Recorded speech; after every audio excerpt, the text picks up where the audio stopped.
Ah, tudo bem? Meu nome é Leandro Rezende e hoje eu tô aqui para tirar uma dúvida que o Vinícius Vieira postou lá no Instagram do UX Unicórnio. Então se você ainda não segue o UX Unicórnio no Instagram, segue lá, eu posto stories direto, abro para dúvidas, sugestões de vídeos. Então o vídeo de hoje é para tirar uma dúvida do Vinícius Vieira, que é basicamente a seguinte: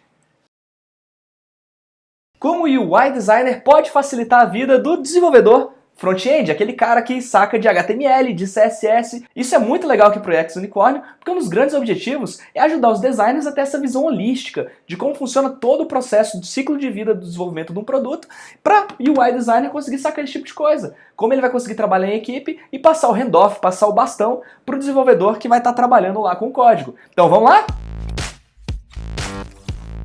Então, primeira coisa, vamos simular aqui uma interface para a gente ver como que a gente pode facilitar a vida do desenvolvedor, beleza? Eu vou fazer uma interfacezinha aqui de login. Vamos lá. Insta UX.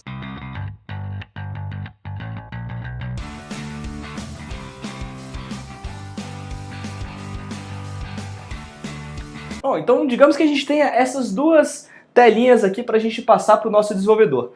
Primeira coisa que é muito importante, a gente não pode esquecer de jeito nenhum: o fluxo de navegação. O fluxo de navegação ele é muito importante para o desenvolvedor front-end saber como vai funcionar a interação. Então você vai entregar para ele um protótipo que ele vai conseguir navegar. Tem várias ferramentas que você consegue, inclusive, pegar uma foto como essa aqui no papel, tira duas fotos dela e consegue fazer o protótipo navegável. Ou você pode simplesmente fazer um desenho como esse, que vai mostrar para o usuário e deixar claro que quando ele clica nesse botão, essa tela precisa abrir. Claro, se o login tiver funcionado corretamente. Então a primeira coisa que a gente precisa lembrar aqui, ó, o fluxo, o flow, como que essas telas vão interagir entre si. Então a primeira dica para você se lembrar do desenvolvedor front-end é deixar claro o fluxo de navegação na interface que você está criando. Agora, a segunda coisa bem importante: quando você estiver trabalhando com as interfaces, o seu desenvolvedor não vai saber exatamente as propriedades que você usou em cada um dos elementos. Então a gente vai ter que trabalhar para entregar para ele com clareza quais são os atributos de cada um dos elementos e quais são os assets que a gente chama, quais são as imagens, as fontes, os arquivos que essa interface depende. Então vamos lembrar de algumas coisinhas aqui, ó. Segundo, os assets, ou os arquivos de dependência dessa interface. Aqui o que a gente tem? Olha só, a gente vai ter aqui imagens, a gente vai ter ícones, a gente vai ter um background, um fundo nessas interfaces aqui provavelmente. E a gente vai ter aqui, olha, uma tipografia específica, uma fonte que ele vai ter que usar. E aqui uma dica: use web fonts quando você estiver trabalhando com interfaces para desktop. Essas fontes que tem no Google, por exemplo, que tem no Adobe, que muitas vezes vai ser mais fácil para o desenvolvedor, ele só vai incorporar um código lá no HTML dele, não vai precisar criar um CSS específico para essas fontes. E o mais legal de tudo, provavelmente o usuário já vai ter passado por alguma interface que tem essa fonte. Por exemplo, você usa um Roboto, se você usa alguma fonte dessas, como a Open Sans, provavelmente o usuário vai ter ela cacheada e o tempo de carregamento vai diminuir. Aqui a gente está falando de um aplicativo, né? A fonte vai ser importada, você precisa dizer qual é a fonte que você está usando. Voltando para as imagens, tem uma coisa importante também. Quando você está trabalhando com resoluções diferentes, às vezes você tem uma tela que é retina, outra que não é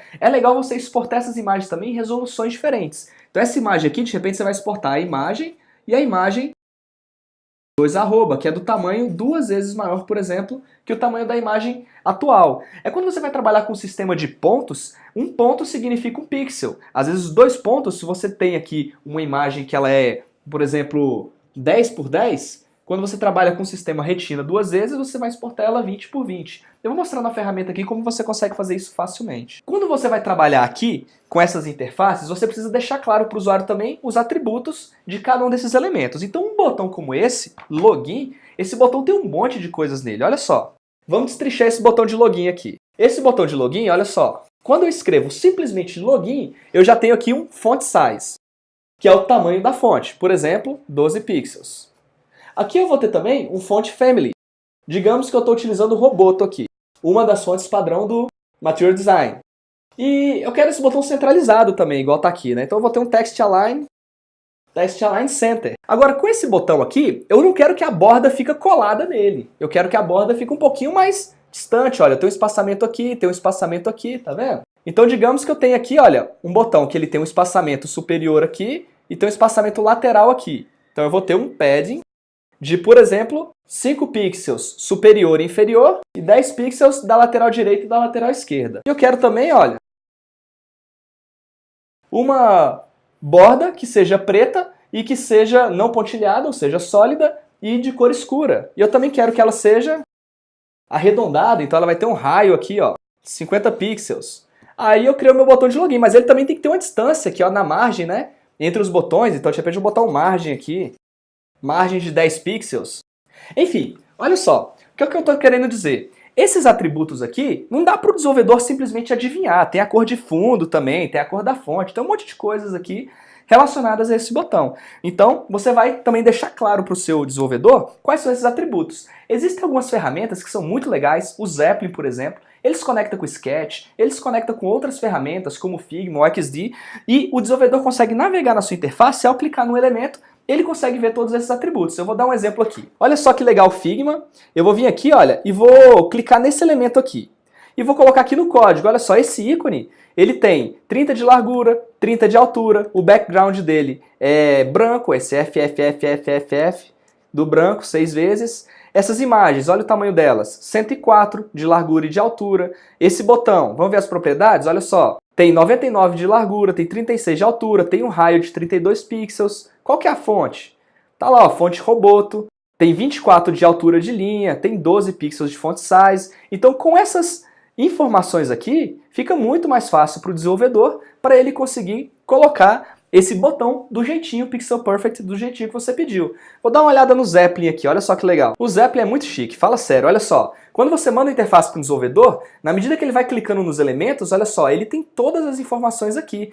Inclusive, se você está trabalhando com dispositivos móveis. Eu coloquei aqui propriedades mais da web, mas quando você está trabalhando com dispositivos móveis, ele converte. A fonte não vem em pixel, a fonte vem em pontos, e por aí vai, olha só. Ele mostra quais são todas as cores que tem na interface. Você consegue ver uma série de informações muito legais para fazer esse handoff, que a gente chama essa passagem de bastão, para o desenvolvedor front-end. Então aqui, vamos lá, Flow Assets, atributos.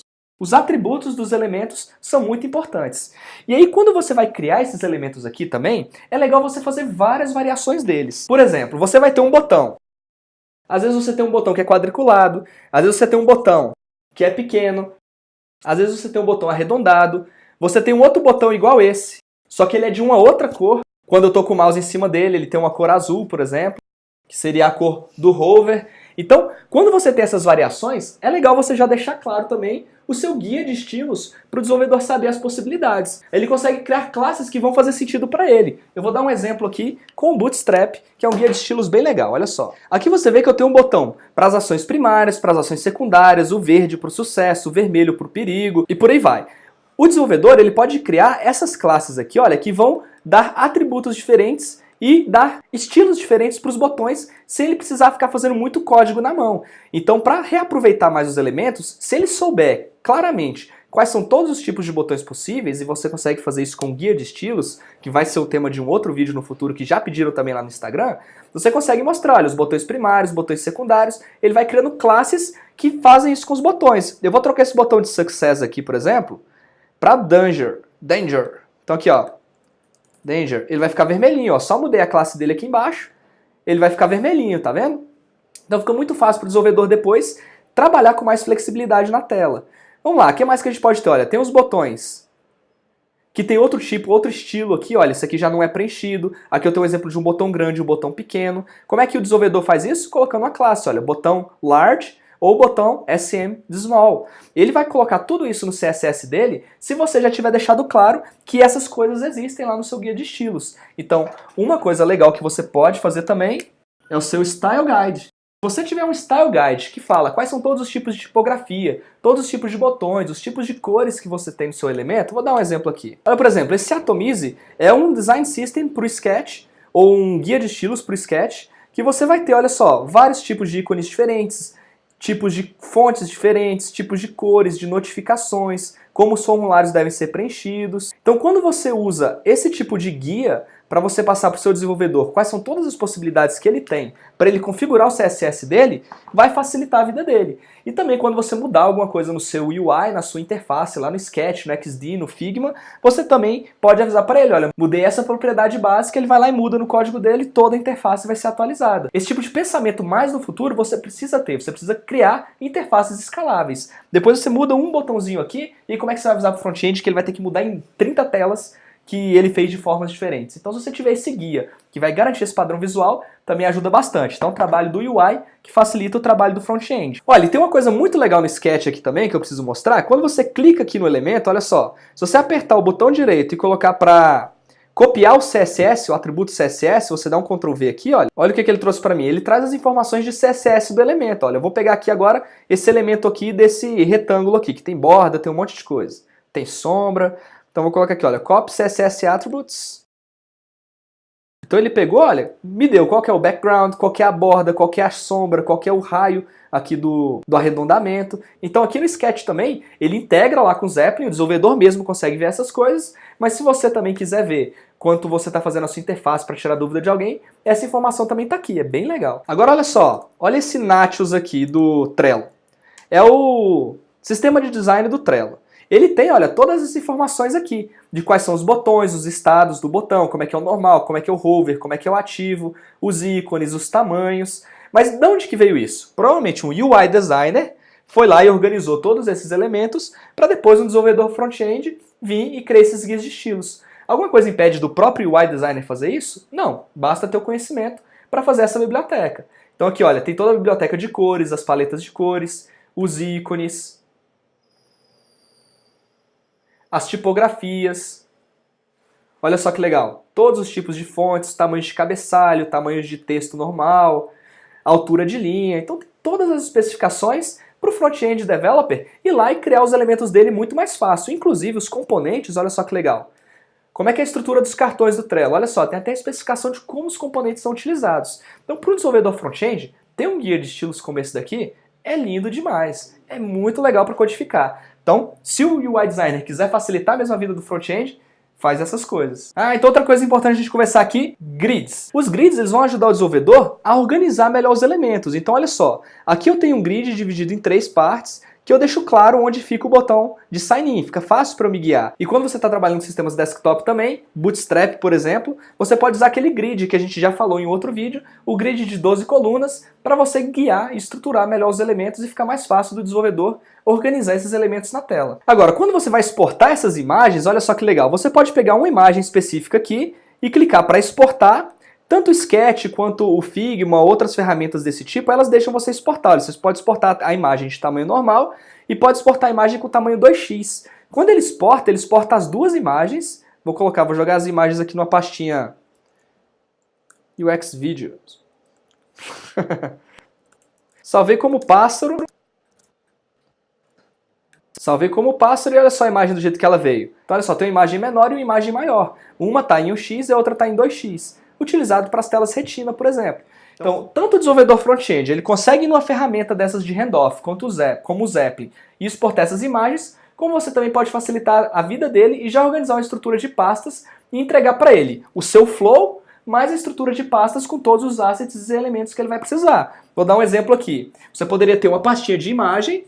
Dentro da sua pastinha de imagem, você poderia ter as suas pastinhas de ícones, as suas pastinhas de fundo ou background, você poderia ter as suas pastinhas de fotos, e você poderia ter, por exemplo, uma outra pastinha aqui com fontes.